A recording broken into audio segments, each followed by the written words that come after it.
Designing and building a tiny house on wheels as a couple can be a real challenge. There's a lot of cooperation and compromise that goes into creating a space that can work well for both parties.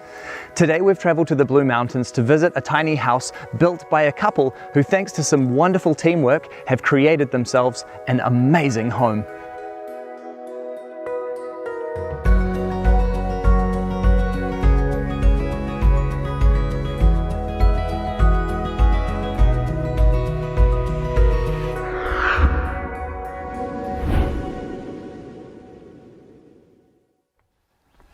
Hi Lisa. Hey Bryce, how you going? Good, thank you. Nice to meet you. G'day Matt, how's it going, mate? Good, thanks.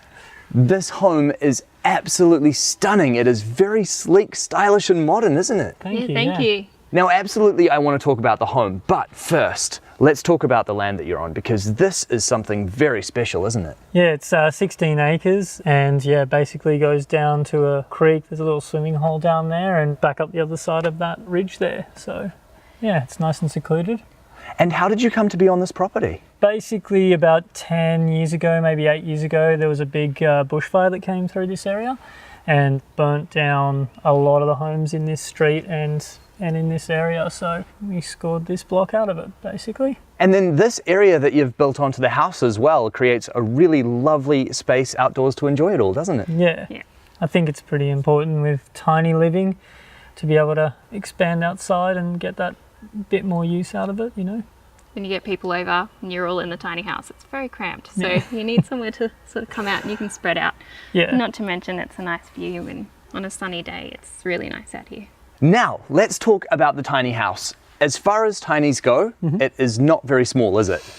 I guess as far as tinies go, you know, it's a lot smaller than my full-sized house that I came from, but yeah, it's pretty lofty. What size is it? The floor is 9 meters long by 2.5 meters wide, but because of the rakes on either end, the roof is a couple of meters longer. Yeah, the height is 4.3 on that side to the bottom, varying. There's the chimney to take into account and some unboltable stuff, but yeah. I think one of the things in our loft, we wanted to be able to stand up and walk around because we didn't want to have to crawl in or anything like that, so I'm happy with it anyway. And now talk to me about the style of the house, because it is really interesting how you've created this entirely black exterior. I guess it is a bit stark, but I just like black.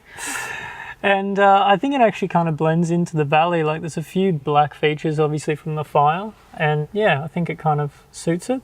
And it looks quite striking here, so I think you've done a really good job with that. Thank you. What was it that actually inspired you to build a tiny house on wheels? That was me. I've been obsessed for a while, watching reality TV shows about tiny houses, Googling them, Instagram, Facebook, you name it, you know, looking them up. Sort of wanted to build one or at least buy one at some stage, and then I met Matt, so now I have one. So we met online. It was one evening at the pub with my best friend, and she wanted to play with my phone and my online dating apps, and it sort of sparked from there. We had a date at a very seedy pub. Yep, that was her idea. Yep. I needed a getaway plan, you see. Yeah. Yep. It was just close in case. to the station. Yep. And yeah, she really just wouldn't shut up about these tiny houses, and I really hadn't seen much about them, but she's showing me all these Instagram accounts, and I sort of didn't really think much of it at the time, but yeah, no, she kept on about it. So yeah, once I looked into it, it seemed achievable, you know, and I do like a challenge. So I thought, I'll give it a go. What's the worst that can happen, you know? Throw a bunch of stuff out. Yeah, so I guess I convinced you to build a tiny house. He'll build me a tiny house, actually. Yeah. She did give me full disclosure. I even gave him points in time to bail out. And I was laying in bed and I said, are you sure you want to do this? Are you absolutely positive you want to do this? After the trailer was bought, yeah. Once the frame was on, that was it. Yeah. And now this project was done as a DIY build, wasn't it? Yeah, majority of it I did myself or with some help from friends and colleagues and stuff, so yeah, they did hate a lot of it, but you know, in the end I think everyone's pretty proud of it. And you have a background in construction, don't you? Yeah, I do run a bathroom and kitchen renovation company, and so a lot of it was sort of ideas that I'd seen around or things that I'd really wanted to try out, but I couldn't get anyone to go for. So yeah, I thought, oh, I'll do it myself then, you know. Now, before we go inside, I want to talk about the contraption at the back of the house, which I noticed walking down. What on earth is that? That is my custom designed cat run. It seemed simple when I first began doing it, but definitely had to lean on my mates to give me a hand with it. Basically, I've got these 2 cats and they're my children, and I didn't want anything to happen to them moving to the bush, or I didn't want dead birds on my bed. And also I didn't want the kitty litter inside because it's too small. So yeah, it works well. They love it actually. What a great idea. That is very clever. Well, can we take a look inside the house and check out what you've done on the inside? Absolutely. Let's do it. All right, thank you very much. After you. This is absolutely stunning.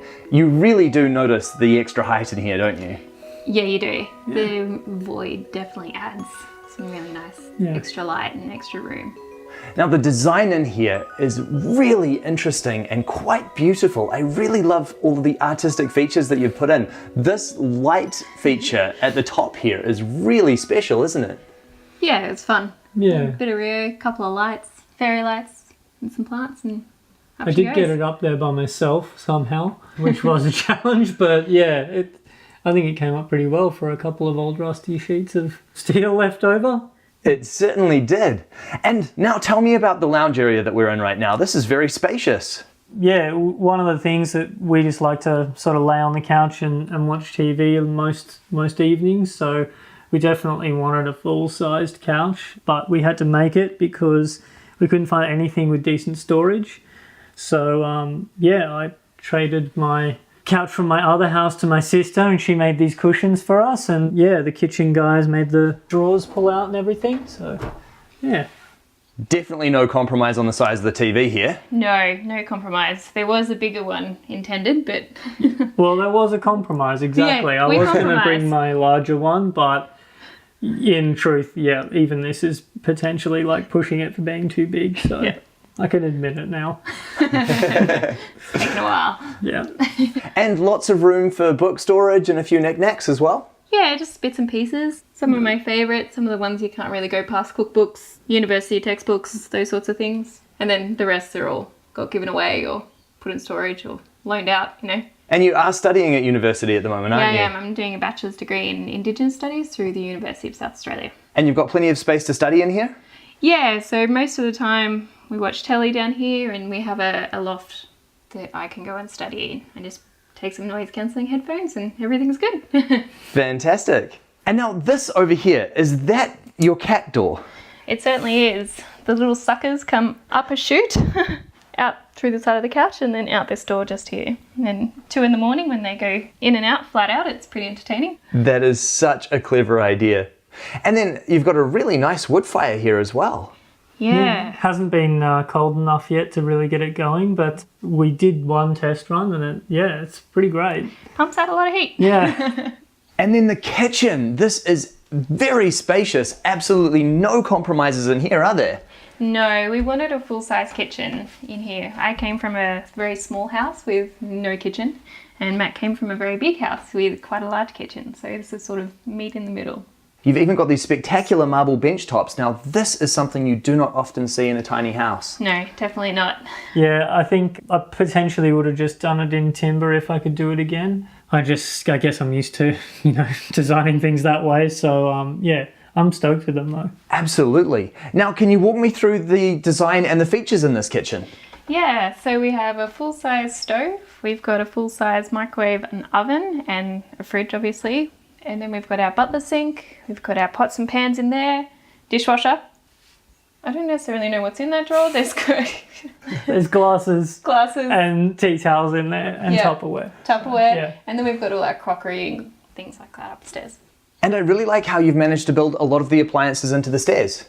Yeah, we've noticed quite a few tiny houses sort of in and around that have their storage in their stairs, and it was something that we thought would be good for us.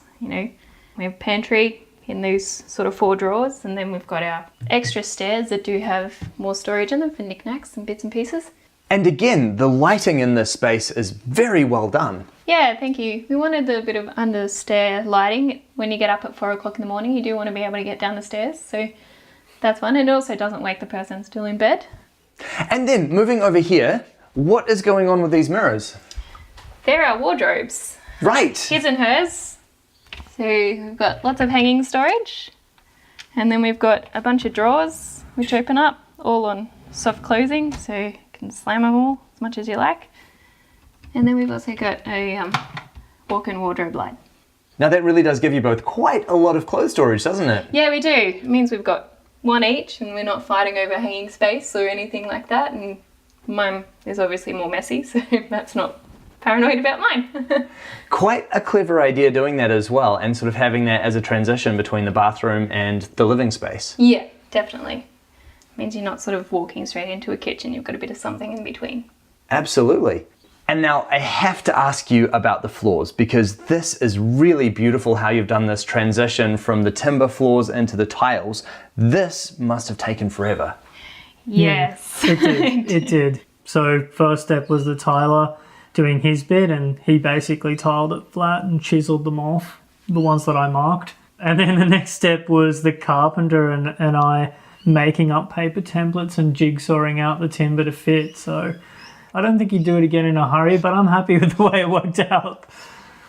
I bet. I mean, you can see how much work has gone into that, but it really is a very artistic result. So well done on that. And then behind us is your bathroom, and wow, Yeah. This is very impressive. It is definitely a feature of the house.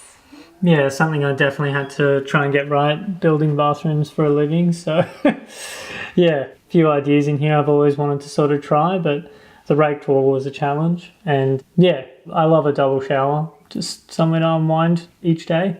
Yeah. I never thought I would see a tiny house with a double shower. You're not the only one who said that. Triple shower, even if Yeah. you count the third one there. That is really impressive. Now, obviously the home is a little bit bigger, but you've definitely given a priority of space here in the bathroom, haven't you? You do actually spend a lot of time in here, surprisingly. You know, you get dressed in here, you get undressed in here, you have a shower, you're often in front of the mirrors doing whatever, shaving or whatever. So you need it sort of a nice space and somewhere that we can both be in at the same time. Lots of mirrors in here as well. Lots of mirrors. These are actually storage as well, so you can open them up. There's his and hers again. Means they're not sort of in each other's space as a tiny house often you are. So if we sort of keep things separate like that, then we're not going to sort of clash in any way. And then you've got a flushing toilet in here. We have a flushing toilet, yes. Yeah, we used the existing septic, so we didn't have to do a composting toilet, much to Lisa's disappointment, because she really wanted one, but there was no way I was going to do that. So yeah, definitely a flushing toilet. Well, I guess there had to be some compromise there somewhere. You did get the tiny house after all. I did get the tiny house, so I'm happy. Fair enough. And then shall we check out the upstairs? Absolutely. Now, it's really interesting to me how you've divided up the loft areas into two different sections and then been able to connect them via this walkway here. Yeah, we made our master loft. Obviously, it fits a king-size bed in it with two little side tables. There's not a whole lot of room beside the bed, but you can squeeze in and out. You still have to shimmy down the bed to get in and out of the bed, but that's okay. I think having the walkway makes the second loft a lot more usable. Just having to get your mates to get up a ladder, or maybe your mum or whatever. Some people probably wouldn't make it. So yeah, I think overall it makes that a lot more usable space. Here as well, this is where you really notice the extra height. And it's not that much extra height, but it's enough to enable you to stand before you get into bed, and it really just makes this whole area feel so much more spacious. Yeah, it does. Matt and I aren't particularly tall, but being able to stand up was really important in our design. Rather than some lofts feeling like they're just an additional space, I think it really makes this feel like a second floor to the place. So yeah.